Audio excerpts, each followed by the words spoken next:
हरे कृष्णा। आप सभी का स्वागत है हमारे चैनल में। और आज हम फिर से एक बहुत ही रोचक तथ्य आपके लिए लेकर आए हैं। तो आज का जो हमारा ये वीडियो है, ये वीडियो डेडिकेटेड है रावण, दशानन रावण। तो आज हम उसके ही इसी टाइटल नेम के बारे में कुछ बातें शेयर करेंगे कि रावण को दशानन का टाइटल कैसे मिला और उसके 10 सर ही क्यों थे। 11 हो सकते थे, 12 हो सकते थे, हज़ारों हो सकते थे, और शायद 2, 3, 5, 6, 7, इवन 9 भी हो सकते थे। तो उसके सिर्फ 10 ही सर क्यों थे? ऐसा क्या था उसमें कि उसके 10 सर थे? और वो कुछ तो कारण होगा, क्योंकि हम सब जानते हैं कि हमारी सनातन संस्कृति में कुछ भी अकारण नहीं हुआ है, हर चीज़ का कारण है। और अलग अलग संस्कृतियों में रावण के 10 सर के पीछे क्या थियरीज हैं, आज हम उनके बारे में डिस्कस करेंगे। आशा है आप सबको हमारा ये वीडियो पसंद आएगा, तो प्लीज़ लास्ट तक जुड़े रहना पेशेंस के साथ। और अगर मेरा वीडियो पसंद आए तो अभी प्लीज़ जाकर वीडियो को लाइक कर दो। लास्ट तक क्यों रुकना, वीडियो बहुत अच्छा जाएगा। और आप सबको एंजॉय अगर हो रहा है, और अगर आप मेरे चैनल पर नए हो तो प्लीज़ अभी चैनल को सब्सक्राइब कर दो और दूसरों के साथ शेयर करके यार प्लीज़ अपने इस भाई का सपोर्ट करो। हरे कृष्णा। वीडियो की तरफ आगे बढ़ते हैं। दोस्तों, रावण को वरदान था कि उसके 10 शीश होंगे। अब हिंदू सभ्यता में और भारत में तो कम से कम यही माना जाता है कि रावण के 10 सिर थे। अब अगर हम बाकी सभ्यताओं की तरफ भी देखें, दूसरे देशों में माने, जैसे कि श्रीलंका, इंडोनेशिया, इन सब जगहों पर, और इवन भारत की ही कुछ जातियां ऐसी हैं जो ये मानती हैं कि रावण के 10 शीश नहीं थे।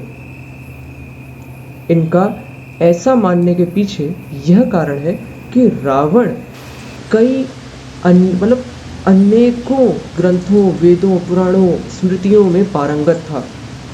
यहाँ तक कि वह देवताओं के समय ही 64 कलाओं में निपुण था, जिसके कारण वह कई मालाएं पहनता था जो मणियों, रुद्राक्षों की थी। और ये रुद्राक्ष और ये जो मणि थे, ये कहा जाता है कि ये जो मोती धारण करता था वे सर के आकार के होते थे, या कुछ मणि ऐसे होते थे जो इतने चमकीले होते थे कि सर के प्रतिबिंब को दर्शाते थे, जिसके कारण इसके सर के इन मालाओं के इर्द गिर्द होने के कारण 10 शीश होने का भ्रम पैदा होता था। यहाँ तक कि कुछ विद्वान ऐसा भी मानते हैं कि रावण मायावी था, और भगवानों की तरह ही क्योंकि वह 64 कलाओं में निपुण था, तो वह इसी कलाओं के कारण कई प्रकार के छलों को रच सकता था, अपनी शक्तियों से कई भ्रम पैदा कर सकता था। तो ऐसा भी हो सकता है कि रावण ने अपनी माया और अपने छल के कारण ऐसा दर्शाया हो कि उसके 10 सिर हैं, जिसके कारण एक सिर को मारते ही उसकी जगह पर दूसरा सिर आ जाता था। 10 शीशों को कभी एक साथ नष्ट किया ही नहीं जा सका, क्योंकि हो सकता है कि वहाँ असलियत में कोई सर था ही नहीं। दोस्तों, अब यहाँ से चीज़ें थोड़ी सी पेचीदा हो जाती हैं और काफ़ी ज़्यादा रोचक बन जाती हैं, जब कई सभ्यताओं में और कई ग्रंथों में ऐसा बताया गया है कि रावण में 10 दिमागों की क्षमता थी, ना कि उसके 10 सर थे।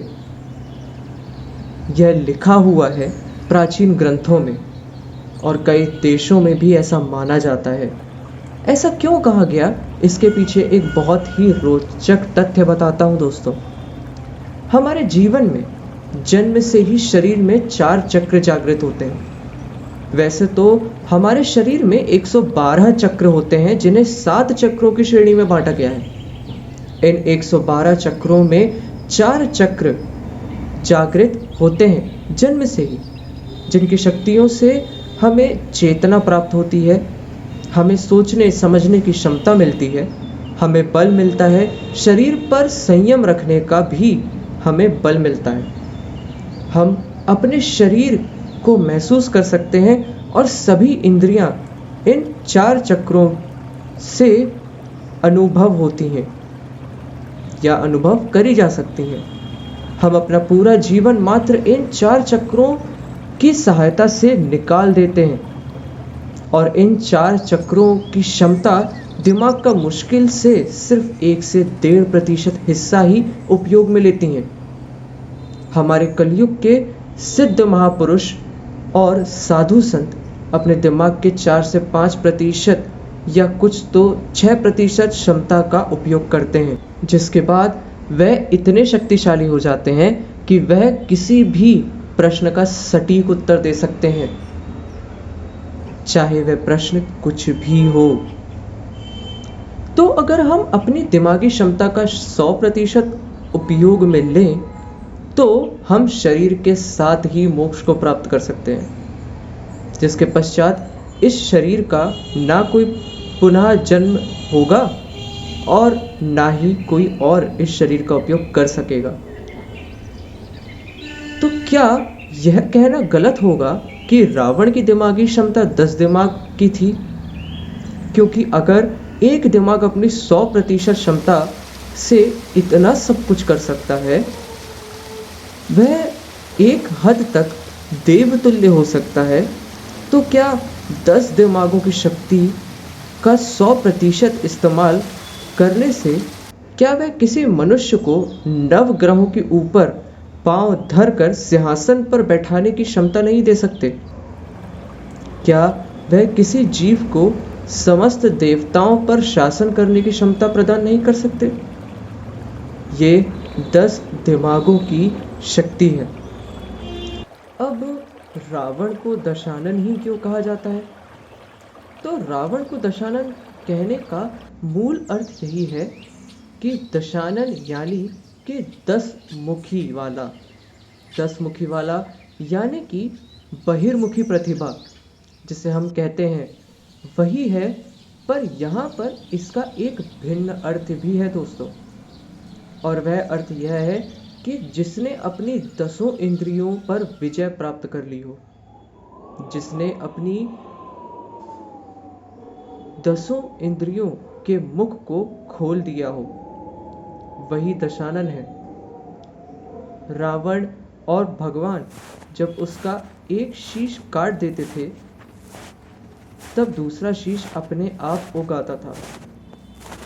इसके पीछे का अर्थ यह है कि उसकी बहुत सारी इच्छाएं थीं जिनका कोई अर्थ नहीं था और ना ही कोई अंत था, और जब आपकी इंद्रियों से कोई इच्छा जागृत होती है तो एक इच्छा अगर भगवान उसको खत्म करेंगे तो दूसरी इच्छा अपने आप ही जागृत हो जाएगी। तो उस इच्छा से आज़ाद कराने का काम था राम नाम का, यानी कि श्री राम जी ने सभी इच्छाओं से, सभी इंद्रियों के जंजाल से मुक्त किया रावण को। अब रावण ने कौन सी 10 इंद्रियों को अपने 10 शीश में बांध कर रखा था? पहले सिर में था क्रोध, जिसका कोई अंत नहीं था। रावण बहुत क्रोधी था दोस्तों। दूसरे सिर में था मोह। रावण को अपने इर्द गिर्द मौजूद हर एक चीज से मोह था, हर रिश्ते से मोह था। तीसरा था मात्सर्य, जिसे हम इंग्लिश में एनवी कहते हैं। चौथा अहंकार, रावण अहंकारी था। पांचवा लोभ। छठवां काम, यानी कि रावण बहुत काम वासना में लिप्त रहता था। हमें बिल्कुल नहीं भूलना चाहिए कि रावण की कितनी सारी दासियां थी, उसने कितनी सारी राजकुमारियों के साथ, यहाँ तक कि इंद्रप्रस्थ की अप्सराओं के साथ, स्वर्ग की अप्सराओं के साथ कितने दुष्कर्म किए थे। सातवां मता, जिसे प्राइड कहते हैं। आठवां मानस, नवा चिता और 10वां बुद्धि। वही है दशानन का असली अर्थ दोस्तों। तो दोस्तों, रावण के पास 10 सिर थे। शायद ये एक मेटाफर भी हो सकता है, यानी कि मुहावरा, या यह दर्शाने का तरीका भी हो सकता है कि उसके पास 10 शीशों के बराबर बुद्धि थी, या उसके 10 शीशों में अलग अलग इंद्रियां थीं। आपका इस पर क्या विचार है दोस्तों? नीचे कमेंट सेक्शन में ज़रूर बताइएगा। आज इसी तथ्य के साथ हम हमारे इस वीडियो का अंत करते हैं और आपसे मिलेंगे बहुत जल्दी हमारे दूसरे वीडियो के ऊपर। तब तक के लिए हरे कृष्णा। और दोस्तों वेट वेट वेट, अभी आपके लिए एक क्वेश्चन है जाते जाते। और क्वेश्चन ये है कि रावण के पास एक तलवार थी, तो आप कमेंट सेक्शन में कमेंट करके बताइए कि उसे वो तलवार कहाँ से मिली थी और उस तलवार का नाम क्या था। और जो भी सही कमेंट देगा उसे मैं अपने नेक्स्ट वीडियो में फीचर करूँगा। हरे कृष्णा।